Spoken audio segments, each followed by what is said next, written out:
My husband and I have lost one Japanese maple tree that had a white powdery looking substance on the trunk. It died very quickly. A second tree now has the same thing on it. My garden app identified it as two different bugs, mealybugs and some other bug, but I'm not confident in the app. My husband suggested I reach out to you all with a picture. Can you help identify and recommend treatment, please? I'd love to not lose this tree. Thank you so much. And this is Becky from right here in Memphis, Tennessee. So she tried to use the garden app to identify, but she doesn't trust the app. So she trusts us. I oftentimes do not trust those apps myself. So thank you for your confidence. Yes, yes, yeah, trust us. We'll help you out, Ms. Becky. So after looking at that, picture, here's what I saw. The white secretion, right? Well, that white secretion comes from a plant bug named the citrus flatid planthopper. Planthopper. It's a planthopper.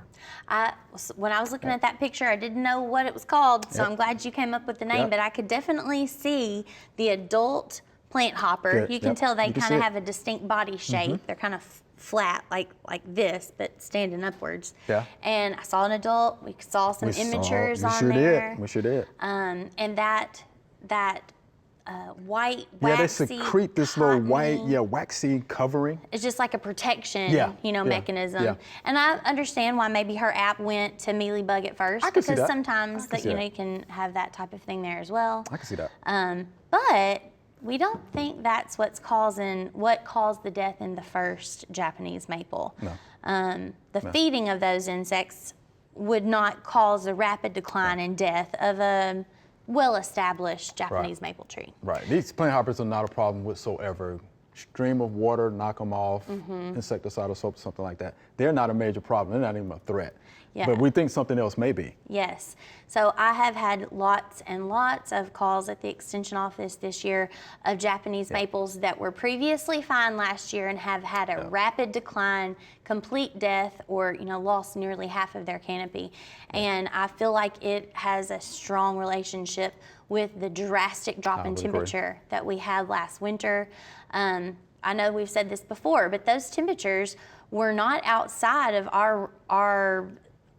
what our zone is gauged for, I guess you would say. Like, those temperatures were not below what the typical lowest temperature is for zone 7.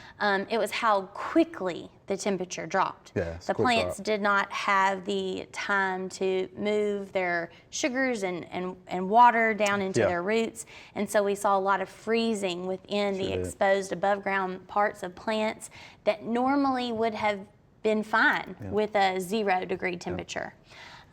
So I feel like the death of that first tree probably was closely related to that cold event that we had. Maybe it already had some other kind of stress to it, and that's why it had a rapid decline and the second one did not. There's lots of different things that could come into play. But the good news is that she doesn't have to worry about those bugs. You don't have to worry about the citrus planthopper. Yeah. Don't have to worry about that.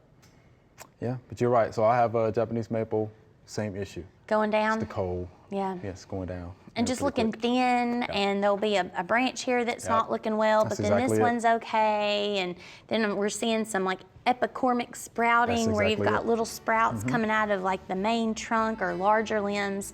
It's lots of strange things happening. So it was an unusual year. Hopefully we won't see things like that again in the years to come. We hope you enjoyed the video. We have hundreds more.